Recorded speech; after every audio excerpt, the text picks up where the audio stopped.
6 Minute English. From BBC Learning English. Hello, this is 6 Minute English from BBC Learning English. I'm Rob. And I'm Sam. Having your photograph appear on the cover of a magazine makes you famous around the world. But imagine if that photo showed you hugging and playing with wild chimpanzees. That's exactly what happened to Jane Goodall, who shot to fame in 1965 when she appeared on the cover of National Geographic magazine. Jane introduced the world to the social and emotional lives of the wild chimpanzees of Gombe in eastern Tanzania. Jane spent years living among families of wild chimpanzees.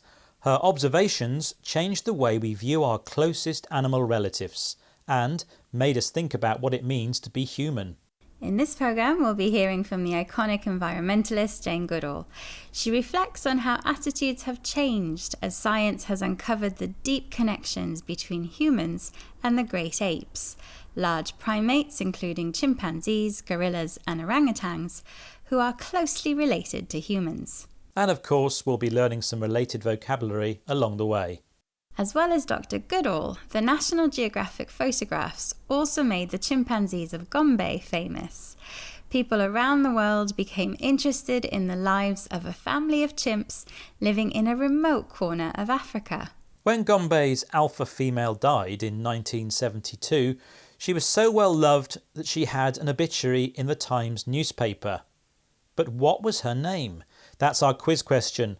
Which chimpanzee's obituary appeared in the Times? Was it A. Frodo, B. Flo or C. Freud? Well, 1972 is a bit before my time, Rob. I wasn't even born then, but I think it's B. Flo. OK, Sam, we'll find out later if you were right. Now, when Jane first visited Tanzania in the 1960s, most scientists believe the only animals capable of making and using tools were humans. But what Jane witnessed about the behaviour of one chimpanzee, who she named Greybeard, turned this idea on its head. Here she recalls that famous day to Jim Al-Khalili for the podcast of BBC Radio 4's Discovery programme, The Life Scientific. I could see this black hand picking grass stems and pushing them down into the termite mound and pulling them out with termites clinging on with their jaws. And the following day I saw him pick a leafy twig and strip the leaves. So not only was he using objects as tools, but modifying those objects to make tools. Jane observed the chimpanzee Greybeard, finding small wooden branches called twigs and modifying them, changing them slightly in order to improve them. By stripping away the leaves from twigs and using them to collect ants and termites to eat, Greybeard had made a tool, an instrument or simple piece of equipment, for example a knife or hammer, that you hold in your hands and use for a particular job. Previously, it was believed that animals were incapable of making tools on their own. What Jane saw was proof of the intelligence of wild animals. Jane Goodall's studies convinced her that chimps experience the same range of emotions as humans, as she explains here to BBC Radio 4's The Life Scientific. I wasn't surprised that chimps had these emotions. It was fascinating to realise how many of their gestures are like ours, so you can watch them without knowing anything about them. And when they greet with a kiss and embrace, they pat one another in reassurance, they hold hands, they seek physical contact to alleviate nervousness or stress. You know, it's so like us. Holding hands, embracing and kissing were some of the chimpanzees' gestures, movements made with hands, arms or head to express ideas and feelings. In the same way as humans, the chimpanzees would pat each other, touch someone gently and repeatedly with their hand held flat. Much of their behaviour was human-like. Just as I would hug a friend to reassure them, the chimps used physical contact to alleviate stress, make pain or problems less intense or severe. In fact, chimps are so alike us that sometimes they even get their name in the newspaper. Yes, Sam, you mean the quiz question I asked you earlier. Which chimpanzee had their obituary published in the Times? And I guessed it was B, Flo. Ha, and that's absolutely right. Well done, Sam. Give yourself a pat on the back. Aha, okay. In this programme, we've been hearing about legendary zoologist and activist Jane Goodall and her experiences living among great apes, primates like chimpanzees who are humans' closest animal relatives. Jane witnessed the chimpanzees of Gombe modify or slightly alter objects like leaves and twigs to make tools, handheld instruments used for a particular job. Many of the chimpanzees' gestures, body movements made to communicate and express emotions like kissing and patting, touching someone gently and repeatedly with a flat hand, were almost human. And just like us, the chimps sought physical contact to alleviate or reduce the severity of nervousness and stress. And that's all for this programme. Bye for now. Bye-bye. 6 Minute English. From BBC Learning English. Hello, this is 6 Minute English from BBC Learning English. I'm Neil. And I'm Rob. Do you think there are big differences between men and women, Neil? Apart from the old stereotypes we sometimes hear, like that men can't express emotions. I suppose biologically there are differences, Rob. I mean, men and women's bodies are different. Right, and it takes both a man and a woman to make a baby. Well, that's true, in humans anyway. But in this programme, we'll be hearing about creatures in the wild where the classic boy meets girl love story doesn't apply. Yes, we'll be meeting some female animals who don't need a male to make babies. These creatures reproduce by parthenogenesis, also called virgin birth. This is the process where the female can reproduce without a mate, the term used for an animal's sexual partner. All animal species survive by making babies, reproducing to make copies of themselves. But amazingly, the female of some species can do it all by herself. But before that, it's time for my quiz question. In Britain's Chester Zoo in 2006, Flora laid 11 eggs that developed into healthy babies. Her zookeepers were mystified because Flora had only been kept with other females and had never been near a male. But what type of animal was Flora? Was she A, a python, B, a zebra shark, or C, a Komodo dragon? Well, pythons are pretty unusual creatures, so I'll say Flora was a python. OK, Rob, we'll find out later if you're right.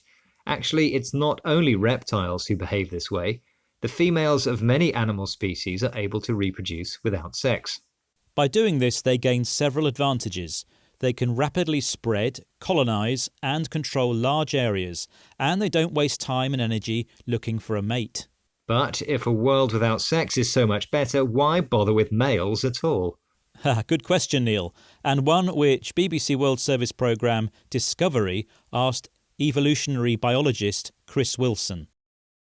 Well, absolutely, and there are other advantages. I mean, if you're an all-female population, you don't have to waste time searching and competing for mates. There are no more sexually transmitted diseases. And so it seems like the easiest decision, and yet less than 1% of all animal species are completely celibate. And that's a huge fundamental puzzle in evolutionary biology that we're still not entirely sure we understand. It's called sometimes the paradox of sex. Despite the advantages of going without sex, in reality fewer than 1% of all animals are celibate, live without having sex. This begs the question, why is sex so common when it seems so inefficient? Chris calls this the paradox of sex. A paradox is a situation which seems contradictory because it contains two opposite facts. For example, the existence of males if we can reproduce without them. As a male myself, I have to say I'm feeling a little underappreciated right now, Rob. Yeah, well, don't worry, Neil, because it turns out there might be a use for males after all. It seems the sex paradox has been solved by one of nature's most ingenious insects, aphids. Here's ecologist Amber Wright explaining how to the BBC World Service's Discovery programme. See if you can hear the strategy American aphids use to reproduce. The aphids we have in the US, When spring comes around, the eggs hatch and they'll be all female for several generations. And then at the end of the summer, they will hatch out males and females and mate and then create eggs that wait till next year. Kind of best of both worlds. Hedging their bets, basically, using cloning to rapidly colonise and then using sex to mix up the genes. In the spring, female aphids lay eggs which hatch, break open, allowing the young to come out. The young aphids that hatch are all female. But later, at the end of the summer, both female and male aphids hatch out and start to reproduce by mating. So the aphids have the best of both worlds. They enjoy the advantages of very different things at the same time. Or to put it another way, the aphids hedge their bets. They follow two courses of action instead of choosing between them. By cloning themselves with virgin births and reproducing sexually, aphids maximise their chances of survival. Gardeners around the world will be upset to hear that. Those young aphids just love eating tomato plants. But on the plus side, it seems being male can be useful after all. But not if you're Flora, the female you asked about in your quiz question. So what type of animal was she? Right, I asked whether the virgin Flora was A, a python, B, a shark, or C, a Komodo dragon. I guessed a python. Well, Rob, you're right that some female pythons can reproduce by themselves, and sharks too, but the correct answer is that Flora was C, a Komodo dragon. Okay, let's recap the vocabulary, starting with mate, an animal's sexual partner, something you don't have if you are celibate, living without sex. Animal eggs hatch or break open to let the young out. And a paradox is a situation which seems contradictory because it contains two opposite facts. Species which reproduce parthenogenetically and sexually have the best of both worlds, enjoy the advantages of very different things at the same time. And if you hedge your bets, you follow two courses of action instead of choosing between them, so you don't miss out. Well, that's all there's time for. Bye for now. Goodbye. 6 Minute English. From BBC Learning English. Hello, this is 6 Minute English from BBC Learning English. I'm Neil. And I'm Sam. For centuries, the relationship between humans and bats has been complex. In some cultures, bats are depicted as vampires, associated with Halloween, witches, and dark, scary places. In others, they're considered messengers of the gods. Bats play an important part in stories and myths from around the world. And a large illuminated bat signal shining in the night sky can mean only one thing: a call for help to the superhero Batman. So, do we love or hate these furry flying animals? And with some newspaper headlines identifying bats as the possible source of COVID-19, should we think of them as friend or enemy? We'll be answering all these questions soon, but first, Neil, time for another interesting bat fact. Did you know that bats account for 1 in 5 of all mammal species? There's a huge variety of them, from tiny fruit-eating bats that fit into the palm of your hand to giant carnivores or meat eaters. That's right. In fact, it's the variety of bat types that might explain our complex feelings towards them. So, Sam, my quiz question is this. Roughly how many different species of bat are there worldwide? Is it A, 1,500, B, 2,500, or C, 3,500? I'll say B, 2,500. Okay, Sam, we'll come back to that later in the programme. Maybe not everyone likes them, but bats do have some friends. Farmers love them for pollinating their plants. And medical scientists study them, hoping to discover the secrets of their anti-aging and long life. Dr. Winifred Frick is the chief scientist at Bat Conservation International, a group of environmentalists working to protect bats. Here she is telling BBC World Service programme The Documentary about another useful service provided by bats in the United States. Most bats are insectivorous and they're really important consumers of different kinds of insect pests. And here in the United States, it's been estimated that bats provide billions of dollars every year to the U.S. agricultural industry through their voracious consumption of agricultural pest insects. Most bats eat only insects. They're insectivores. And that's good news for farmers because they eat many pests, insects or small animals that are harmful or damage crops. Even better, bats' appetite for these annoying insects is voracious. very strong and eager. So far, so good in the friendship between humans and bats.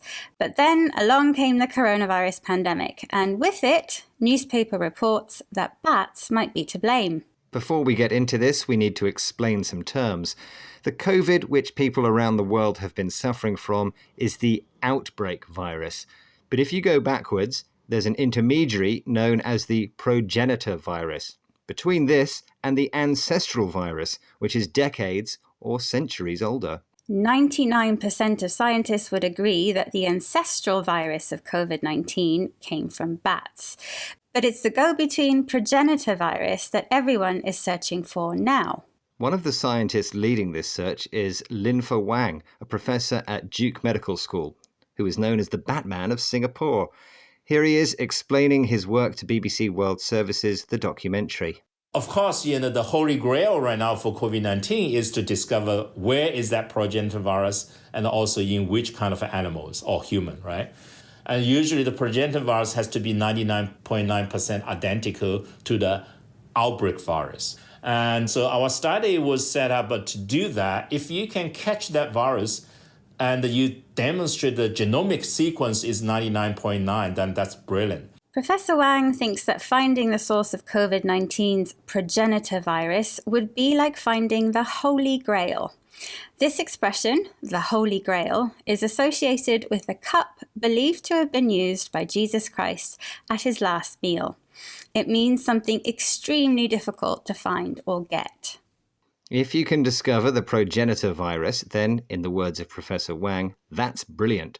An exclamation meaning that's very good or amazing. So, although bats are sometimes wrongly blamed for causing COVID, they are good friends to farmers, environmentalists and scientists, as well as vampires. So, anyway, what was the answer to your quiz question, Neil?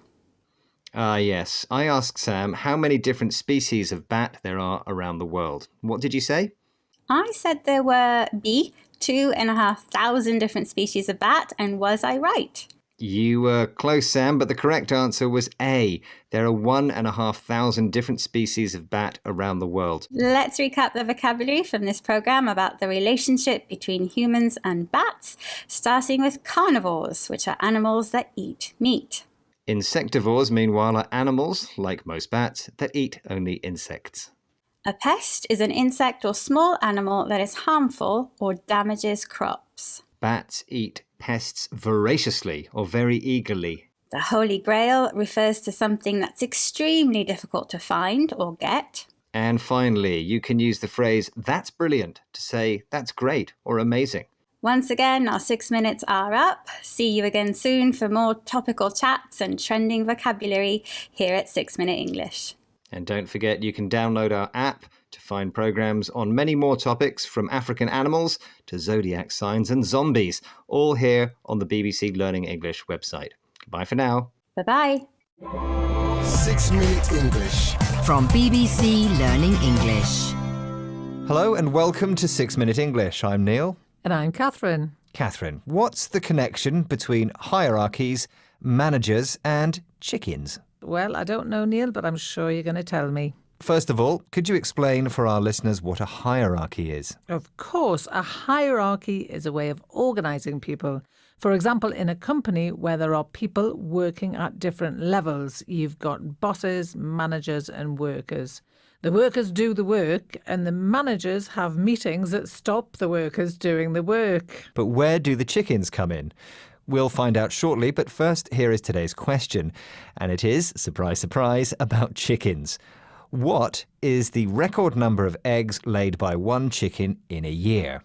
Is it A, 253, B, 371 or C, 426? What do you think, Catherine? Well, I think most chickens lay an egg once a day, so I think it's 371. Well, we will have an answer later in the programme.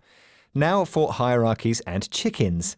In the radio programme The Joy of 9 to 5, produced by Something Else for the BBC, entrepreneur Margaret Heffernan described an experiment. In this experiment, researchers compared the egg production of a group of average chickens to a group of super chickens. That's chickens with an above-average egg production. Which was the most successful? Here's Margaret Heffernan. And by the way, the noun for a group of chickens is a flock. He compares the two flocks over 6 generations.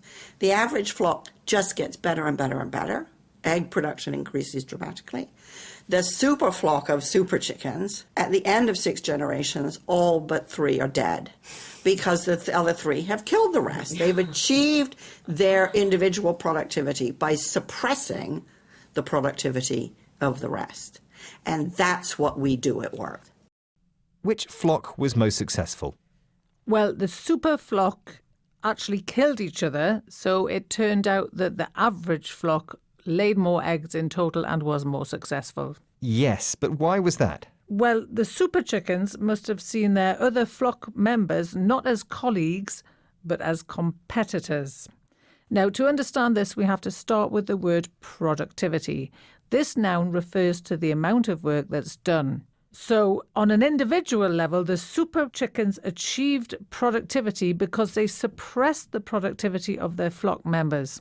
Suppressed here means they stopped the other chickens from being productive by killing them. So, what do we learn from this experiment? Well, Margaret Heffernan suggests that we see this kind of behaviour in the human workplace. When everyone's equal, productivity is high, but as soon as there's a hierarchy, as soon as there are managers, things can go wrong because not all managers see their role as making life easier for the workers. They demonstrate their productivity as managers by interfering with the productivity of the workers. But there are other experiments which show that chickens are productive in a hierarchy. How are those hierarchies different, though? Here's Margaret Heffernan again. So chickens have an inbuilt, or if you like, an inherited hierarchy. That's where we get the term pecking order from. But it's one that they create among themselves rather than one that's imposed upon them. So, which hierarchy works, at least for chickens?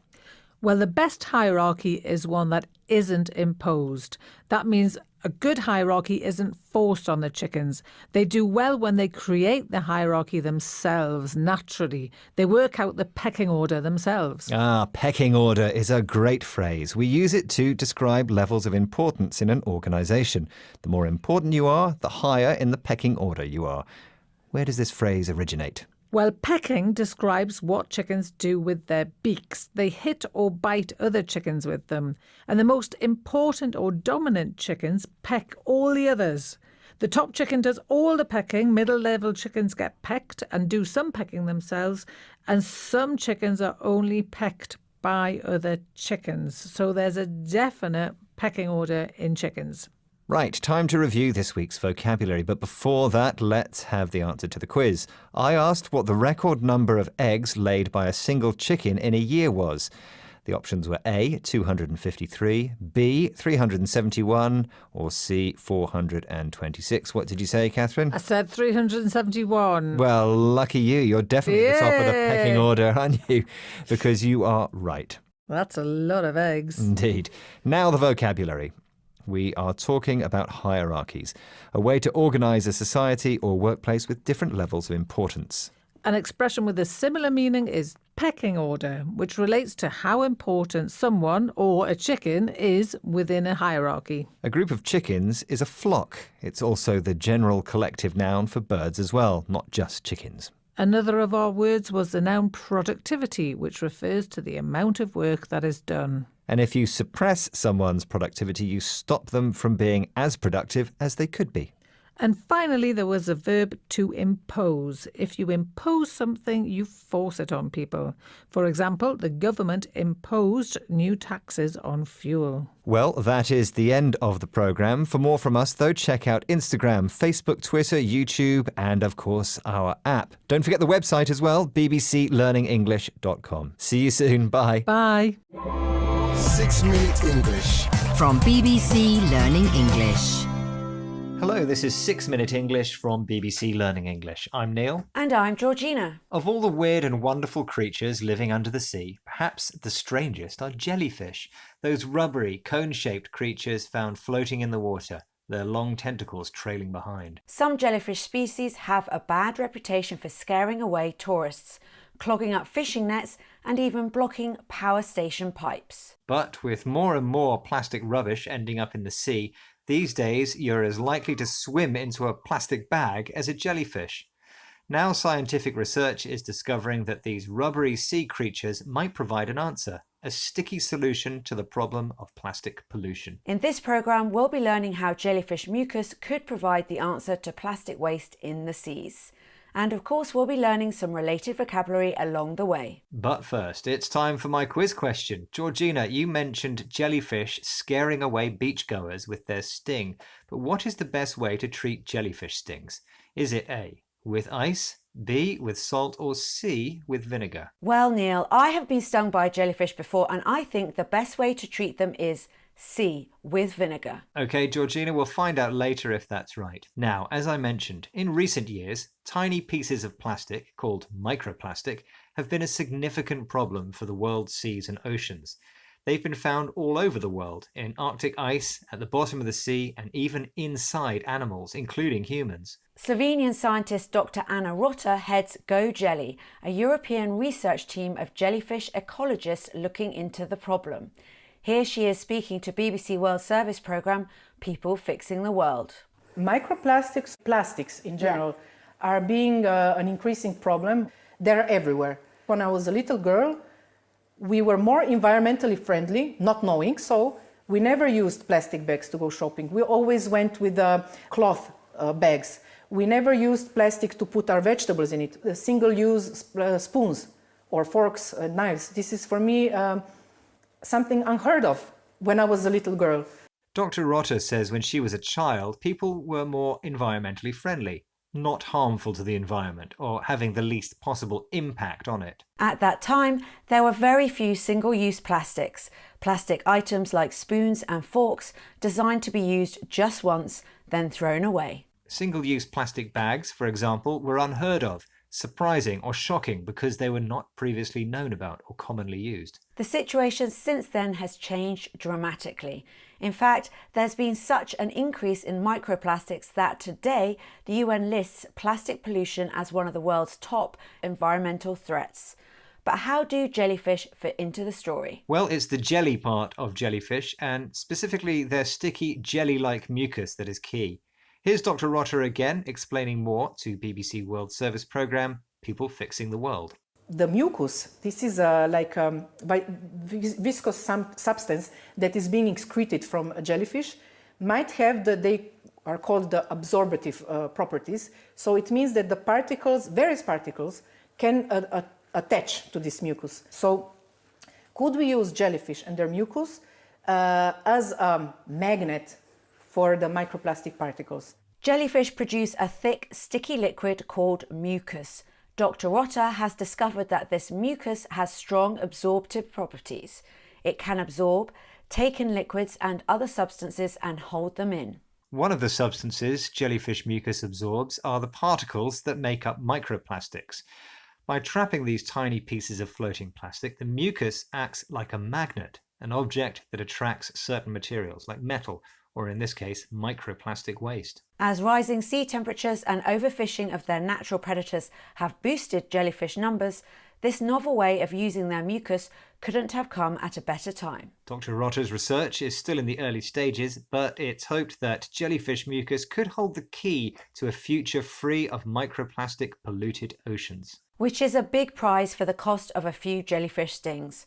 Speaking of which, Neil, what was the correct answer to your quiz question? Right, I asked you the best way to treat jellyfish stings. What did you say, Georgina? I said it's C, with vinegar. Which is the right answer. Well done.